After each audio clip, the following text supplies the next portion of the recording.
Think about it. A world exists out there. It has rivers, it has lakes, it has dunes, it has a thick atmosphere.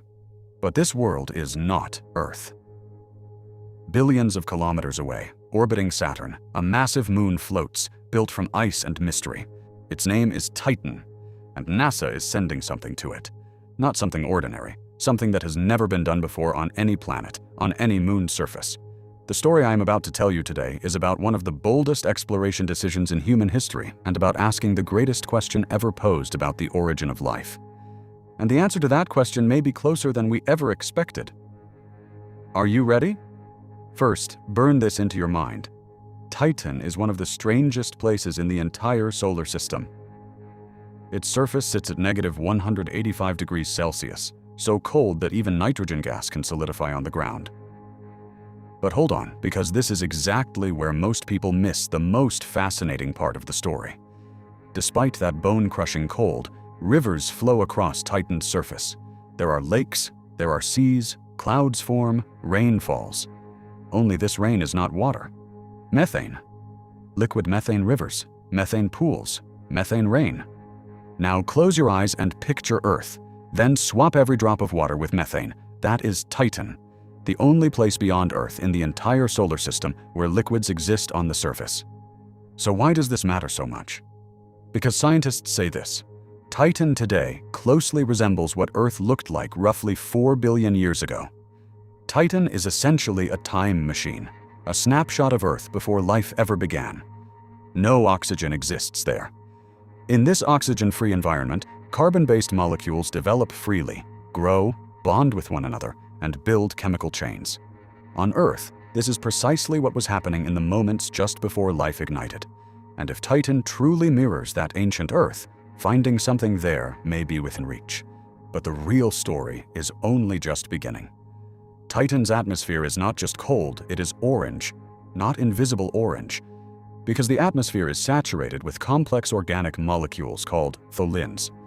These tholins form when ultraviolet radiation from the sun breaks apart nitrogen and methane. Thousands of distinct carbon-based molecules continuously cycle through the atmosphere. Over time, these molecules rain down onto Titan's surface. So Titan's sands are made of organic material, not silica. Carbon. Imagine the solar system's largest organic desert regions sitting beneath billions of years of this chemical rainfall. And that rain has never stopped. NASA is sending something to Titan in 2028. They named it Dragonfly. But this is not a spacecraft in the traditional sense. This is a drone. A car-sized, nuclear-powered 8-rotor drone. It will fly through the skies of another world. This is something humanity has never done before. We drove rovers on Mars. We sent humans to the moon. But until now, no vehicle had ever flown in a controlled manner through the atmosphere of another celestial body. Dragonfly is going to shatter that boundary. And this is possible because Titan's atmosphere is 4 times denser than Earth's. Its gravity is only 14% as strong as Earth's. That means flying on Titan requires 38 times less energy than flying on Earth. Dragonfly will exploit that advantage to its absolute limit. Now let's get into the technical details, because what lies here is extraordinary. Dragonfly weighs approximately 875 kilograms. Its body stretches roughly 3.5 meters in length and stands about 1.5 meters tall. At each of its 4 corners sits a pair of rotor blades. 8 motors total, 8 rotors. And the power source for this vehicle is not solar, because Titan is so far from the sun that solar panels would be completely useless here. Dragonfly runs on a multi-mission radioisotope thermoelectric generator fueled by plutonium-238. As the plutonium decays, it generates heat. That heat is converted into electricity. The Curiosity and Perseverance. Mars rovers use the exact same system. This is tried and proven technology. For flight, Dragonfly draws from its battery. The RTG slowly charges that battery. When enough energy has accumulated, Dragonfly flies. Then it lands, recharges, and flies again. So how will Dragonfly be launched? It will lift off aboard a SpaceX Falcon Heavy rocket in July 2028 from Kennedy Space Center. The journey to Titan will take 6 years, with arrival in 2034. Will it just drift through space doing nothing during that time? Absolutely not. It will use gravity assists from both Venus and Earth to build speed and correct its trajectory. The project's total cost sits at $3.35 billion. It is managed by the Johns Hopkins University Applied Physics Laboratory. In April 2025, it passed its critical design review.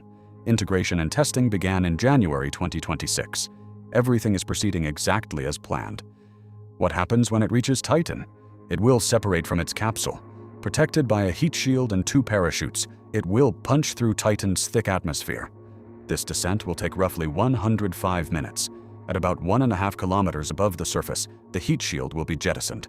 The landing legs will deploy, and Dragonfly will autonomously determine its own touchdown point. Using LiDAR and radar, it will execute a fully independent landing.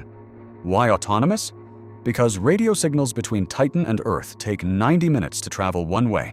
By the time we send a command in response to something going wrong, the moment will have long since passed. Dragonfly will make every decision in real time on its own.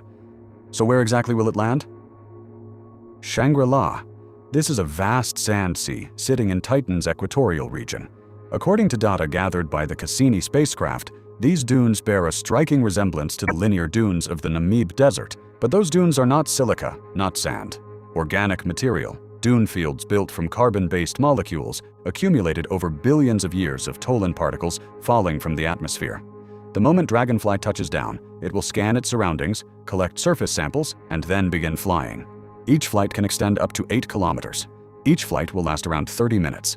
After every flight, data analysis will take place during Titan's long nights. One day on Titan equals 16 Earth days. These extended nights serve Dragonfly as both a recharging window and a science processing period. And what is Dragonfly's ultimate destination? Selk Crater, a geologically young impact crater roughly 90 kilometers across, 175 kilometers from the initial landing site. That distance might sound modest, but it exceeds twice the total distance covered by every Mars rover ever operated. Meaning Dragonfly will cover more ground in this single mission than all of Mars exploration combined. Sit with that for a moment. A Mars rover works for years and travels a few dozen kilometers. Dragonfly will fly 175 kilometers and complete that journey within a few years. Why is Selk Crater so special? Millions of years ago, a massive meteorite slammed into Titan. That impact melted the ice layer beneath the surface. Into that melting ice, the organic materials from Titan's surface mixed in. For a brief window, liquid water and carbon-based molecules coexisted. Scientists say this mixture remained liquid for hundreds, possibly thousands of years, because a natural antifreeze like ammonia may have prevented it from refreezing. And under those conditions, amino acids could have formed, the very building blocks of life. Dragonfly will examine that crater. Those first frozen steps may still be sitting there, waiting. Dragonfly carries a specialized mass spectrometer they call DRAMS. This instrument can detect amino acids, nucleobases, and other prebiotic molecules. Scientists recently determined that if water and ammonia were present in Selk Crater, all the necessary chemical conditions exist for the formation of glycine and alanine, 2 amino acids that also form the foundation of life on Earth. If Dragonfly finds these molecules, it tells us this: life is not exclusive to Earth. Given the right conditions, it can emerge spontaneously in many places across the universe. That thought is both mesmerizing and slightly unnerving, isn't it? But pause for a moment. Let me tell you something very few people know. Beneath Titan's surface lies an ocean. A liquid water ocean, hidden roughly 50 to 100 kilometers below the surface, tucked beneath a shell of ice.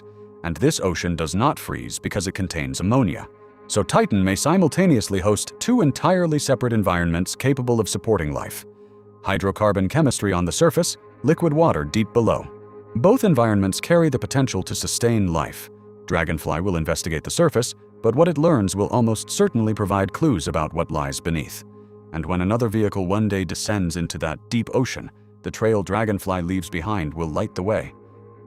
But what if a completely different kind of life already exists on Titan? There is a compelling hypothesis scientists have been working through. In Titan's methane lakes on the surface, life forms based on hydrocarbons, meaning life grounded not in water but in methane, might exist. This is not pure speculation. Some studies showed that hydrogen in Titan's atmosphere was depleting in unexpected ways. One explanation for that depletion is a surface chemical process.